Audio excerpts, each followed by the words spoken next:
two notable matches that I think had really big consequences and stipulations going into not only Survivor Series but going into the future. One was Sami Zayn defeating Rusev to become the number one contender to the Intercontinental Championship, which has a very interesting twist that we will get to. And the second match was Luke Gallows and Carl Anderson have defeated the Raw Tag Team Champions, The New Day.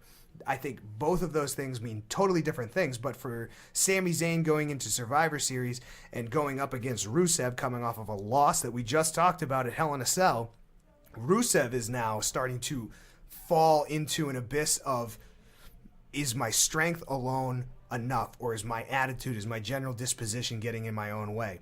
Sami Zayn, clear as day, focused on what he wants to accomplish, focused on what he wants to do, and he now has an Intercontinental Championship match at Survivor Series against current Intercontinental Champion and SmackDown Live member Dolph Ziggler. Let's spend a second and just talk briefly here about Sami Zayn, the prospect of Sami Zayn versus Dolph Ziggler, with the asterisk that Dolph Ziggler will be facing The Miz, or as Maurice calls him, The Miz, this upcoming SmackDown next Tuesday. And the winner of that match will then go on to Survivor Series.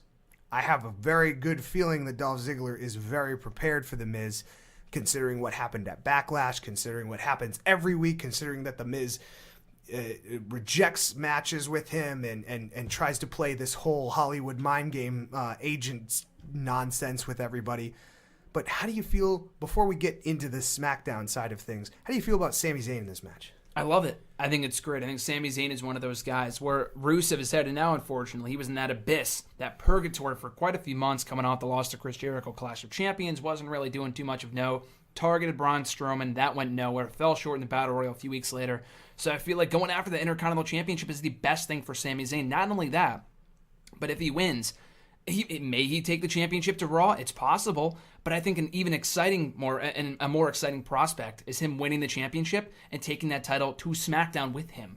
Now, that brings up a really good point, because on Talking Smack this week, The Miz was once again, or I suppose you could phrase it as Maurice was speaking on behalf of The Miz to Daniel Bryan, because apparently they just can't get along. And it came to a point where Maurice outright asked Daniel Bryan, general manager of SmackDown Live, if he doesn't like The Miz on such a deep and personal level, then why doesn't he just trade him to Raw? And Daniel Bryan lit up like a firework and said, I would love nothing more. I would love to get Cesaro. I would love to get Sami Zayn.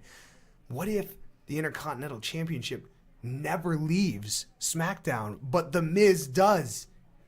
I mean, if The Miz loses against Dolph Ziggler, it's going to be a little bit tough of a sell to trade the Intercontinental Championship and Sami Zayn for a losing streak Miz. That's a tough sell. They might have to give up someone else in the trade to Raw in order to make that happen. It'd be tough to see anybody right now on SmackDown have to go to the Raw side of things. But to see Sami Zayn as an Intercontinental Champion on the blue brand, where I feel like he belongs, where I feel like he's got more of a home. The heavyweights are duking it out on Raw. Brock Lesnar, Bill Goldberg, Rusev, Braun Strowman, you name it. Raw is filled out with beef hot dogs. Sami Zayn can thrive in a cruiserweight plus division as Intercontinental Champion and have competition like Dolph Ziggler, have real high-flying matches and still be in the leagues of Dean Ambrose, AJ Styles, go up against Baron Corbin. I was just going to say, go up against brutes like Baron Corbin and have to deal with that. But that is the kind of attitude that Sami Zayn has. And even if Sami Zayn wins that belt and stays on Raw, it's still even more of a reason to follow Sami Zayn specifically here. So we'll talk more about Dolph Ziggler and The Miz as we get into SmackDown.